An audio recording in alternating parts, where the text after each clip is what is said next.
Halo, sahabat Satya Kumala dimanapun Anda berada, salam damai, salam rahayu. Perkenalkan, nama saya Joni Jumata. Kali ini saya ingin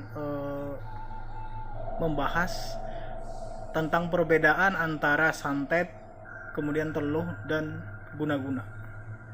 Nah, di sini teman-teman boleh membuli saya, atau yang tidak suka dengan konten kami ini silahkan dibully juga nggak apa-apa sih, tidak jadi permasalahan kami ya teman-teman ya. Yang jelas konten ini diperuntukkan untuk orang-orang yang ingin mengetahui lebih dalam lagi tentang cerita-cerita mistis teman-teman.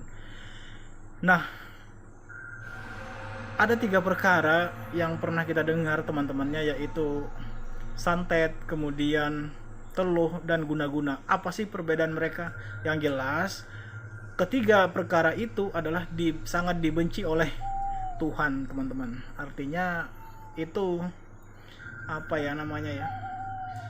paling sangat dibenci oleh Tuhan. Kenapa? Sebab karena itu bertujuan untuk menyakiti makhluknya juga teman-teman ya. Kemudian santet ini apa sih perbedaannya dengan teluh dan guna-guna? Nah, kalau santet teman-teman, pertama kita bahas santet ya. Santet ini biasanya menggunakan media benda mati teman-teman. Contohnya bambu atau boneka yang sengaja dibuat menyerupai orang ya teman-teman ya. Atau lagi kemudian seperti media buah-buahan atau tanah kuburan teman-teman. Nah, lalu diperuntukkan untuk orang-orang yang ditargetkan teman-teman. Nah, sedangkan teluh teman-teman biasanya itu dibuat dengan medianya benda hidup. Contohnya seperti ini teman-teman ya, kayak kelabang ular, kalajengking ya. Kemudian ada itu ya, yang ulat hitam itu saya nggak ngerti, kalau kami bilang kaki 1000 teman-teman, tapi yang warna hitam. Nah, itu bisa digunakan untuk media tenung. Nah, ini kemudian guna-guna itu apa? Guna-guna itu ya seperti pelet ya. Kemudian bagaimana caranya si wanita suka dengan laki-laki ini, atau sebaliknya teman-teman, atau membuat suami istri sering bercerai gitu loh, atau merusak usaha-usaha orang. Nah, biasanya itu yang dimaksud dengan guna-guna teman-teman. Nah, ketiga perkara ini sangatlah dibenci teman-teman ya. Matinya juga nggak sempurna kalau dikubur ya teman-teman. Ada yang jadi hantu ya, yang biasanya menggunakan ilmu-ilmu seperti ini. Maka berlindunglah kita kepada Tuhan, semoga kita terhindar daripada ketiga perkara ini teman-teman. Lalu santet atau guna-guna atau teluh ini ditujukan untuk apa sih teman-teman? Biasanya ditujukan untuk orang-orang yang sombong teman-teman. Misalnya orang kaya, kemudian mentang-mentang kaya sombong ya teman-teman ya. Nah, itu biasanya juga seperti itu. Nah, yang kedua adalah orang-orang yang lemah keimanannya teman-teman. Contohnya misalnya Anda pernah sembahyang, Anda pernah beribadah atau apa teman-teman ya. Nah, itu yang biasanya sering cepat kena guna-guna teman, atau teluh atau santet teman-teman. Nah, yang ketiga ya mungkin jauh pada Tuhan teman-teman ya. Artinya ya sama aja sih, jarang beribadah berarti jauh dengan Tuhan kan teman-temannya. Baik itu agama Nasrani, Islam, Buddha ya, Hindu. Ketika kita jauh dengan pencipta kita, maka dengan gampanglah iblis-iblis masuk ke mengenai kita teman-teman. Nah, biasanya si pengguna sihir ini, 3 perkara ini merasa iri atau dengki teman-teman ya kepada orang-orang yang lebih sukses kepadanya, atau memang bahkan ada yang disuruh orang tua teman-teman ya. Saya pernah mengalami seperti itu. Gini teman-teman. Nah, jadi si A itu jatuh cinta sama si B, tapi orang tua mereka tidak saling setuju. Nah, kemudian mereka bercerita, bisa nggak ditolong ini supaya mereka ini berpisah gitu loh. Berpisah, jangan sampai satu sama lain itu menikah teman-teman. Ya saya bukan orang seperti itu, kami bilang seperti itu ya. Dia datang ke salah satu tim Satya Kumala waktu itu teman-temannya. kami nggak bisa seperti itu ya, karena namanya cinta bukan kita yang menciptakan cinta loh ya, bukan kita yang menciptakan rasa ini teman-teman, tapi ada sesuatu hal yang luar biasa di dalam sini yang memberikan apa ya, bumbu-bumbu cinta itu teman-teman. Nah, alangkah bahayanya, alangkah berdosanya bila kita melaksanakan apa yang disuruhkan itu gitu. Nah, sementara yang menyuruh kita jatuh cinta itu bukan kita gitu loh teman-teman. Maka jodoh takdir maut itu ya di tangan Tuhan. Jadi yang menentukan jodoh kita itu bukanlah kita, apalagi memutuskan silaturahmi orang lain teman-teman. Misalnya nggak ada yang disukai, ini tolong nah pak, anakku ini sudah lama menjalin hubungan seperti itu, tapi kami nggak setuju gitu loh.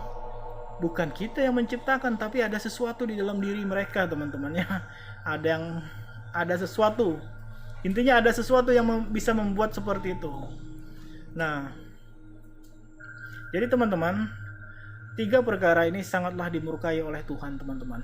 Alangkah baiknya kita saling tegur sapa sesama insan teman-teman, kemudian menjaga sifat kesombongan kita gitu loh ya. Artinya biasanya orang-orang yang seperti itu yang target dari orang gitu loh, kan kasihan gitu. Nah, lagi-lagi kita berlindung kepada Tuhan teman-teman, supaya kita terhindar dari segala mara bahaya teman-teman, baik itu santet, guna-guna, atau ya teluh tadi teman-teman. Semua itu berbahaya, tapi ingat, barang siapa yang kuat keimanannya kepada Tuhan, maka dia akan terhindar daripada segala-gala apa yang ingin menimpa mereka. Tuhan tidak tidur teman-teman, Tuhan melek ya.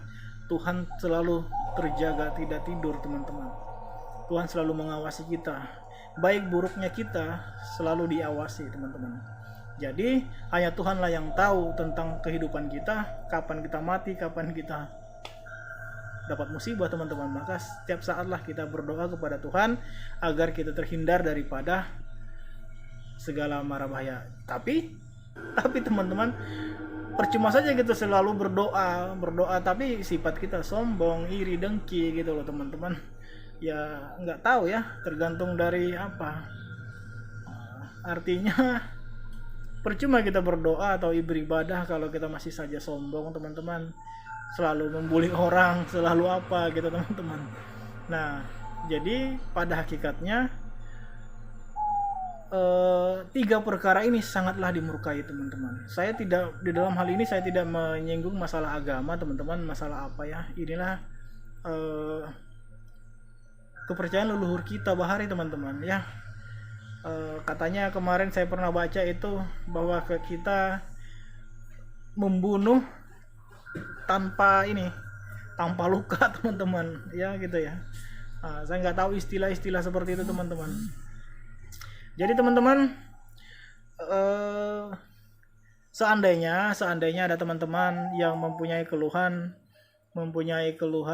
entah itu sudah berobat kemana-mana gitu loh, sudah berobat ke sini ke sana gitu, tapi belum kunjung sembuh juga, mungkin bisa datang aja ke tempat kami ya teman-temannya. Siapa tahu kami bisa membantu. Kami bukan mengobati, cuman kami ini perantara, tidak ada apa-apanya kami ini. Tuhan juga yang maha menentukan ya kesembuhan orang. Mungkin Tuhan berencana lain, bukan di sana tempat kesembuhan teman-teman. Mungkin supaya kita saling bersilaturahmi, mungkin siapa tahu kami bisa membantu teman-teman ya. Bukannya juga kami menyombongkan diri. Mungkin siapa tahu kami bisa membantu. Mungkin di Kiraden dan teman-teman yang lain, Mbak Pika, Kim juga mungkin. Oke teman-teman, sekali lagi saya mohon maaf, mohon ampun teman-teman, barangkali ada kata-kata saya yang silap ya atau hilap, mohon dimaafkan, mohon diampuni teman-teman ya. Siapa tahu saya ada hilap, tolong jangan dibully. Nggak apa-apa juga sih, dibully juga nggak apa-apa. Nggak juga jadi beras untuk teman-teman. Saya pun tidak ada juga hasilnya juga kalau dibully teman-teman. Ya mungkin sampai di sini dulu perjumpaan kita. Saksikan channel Satya Kumala hanya di YouTube kesayangan Anda. Oke, salam damai, salam rahayu. Sampai jumpa.